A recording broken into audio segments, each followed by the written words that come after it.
Wow, பாருங்க எவ்வளோ சூப்பராக இருக்கு. பழைய காலத்து கோயில், ஒவ்வொரு இன்ச்சும் இன்ச் பையாக இருக்கு. கர்நாடகாவில் இருக்குது இது. பார்த்தீங்கன்னா அவ்வளோ சூப்பராக இருக்கும். ஒரு கேப் கூட விடாமல் சிலையை செதுக்கியிருக்காங்க.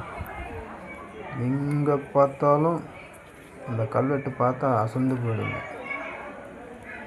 பாருங்கள், இது காட்டுறேன். இதில் எங்கேயாவது ஒரு கேப் இருக்கா பாருங்கள்.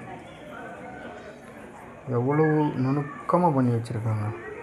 எவ்வளோ பக்தியோடு, எவ்வளோ நுணுக்கமாக ஒன் பை ஒன்று பண்ணியிருக்காங்கப்பா. எல்லாம் அந்த சின்ன கேப்பில் கூட சிலை இருக்கும். எங்கேயுமே சிலை இல்லாத இடத்த நீங்கள் பார்க்க முடியாது. ஒவ்வொரு ஸ்டாச்சுவும் ஒரு என்ன சொல்கிறது, ஒரு 1000 years நமக்கு கண் முன்னாடி வந்து நிறுத்தும். அவ்வளோ அழகாக இருக்கும், அவ்வளோ அழகாக இருக்கும். கர்நாடகாவில் பேலூர் பக்கம் இருக்குது. ஒரு டைம் விசிட் பண்ணி பாருங்கள். நான் பிரமிச்சு போயிட்டேன்.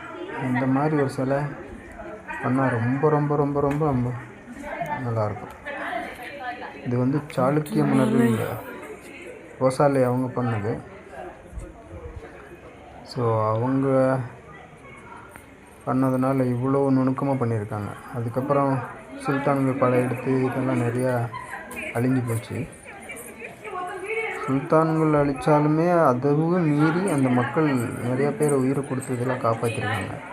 மீதி இருக்கிறதா நீங்கள் மேலே பார்த்தீங்கன்னா தெரியும், அந்த கோபுரத்தெல்லாம் உடைச்சிருக்காங்க. இது சுல்தான் படையெடுக்கும் போது நிகழ்ந்தது. எல்லா சிலையோட மூக்கையும் உடைச்சிருக்காங்க.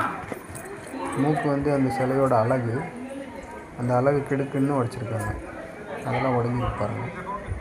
மீதி இருக்கிறதெல்லாம் அப்படியே நம்ம எத்தனையோ பேர் உயர் தியாகம் பண்ணி இதை காத்து வச்சுருக்காங்க.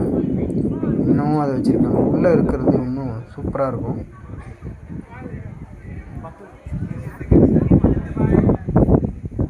ஒரு டைம் விசிட் பண்ணிட்டு வாங்க.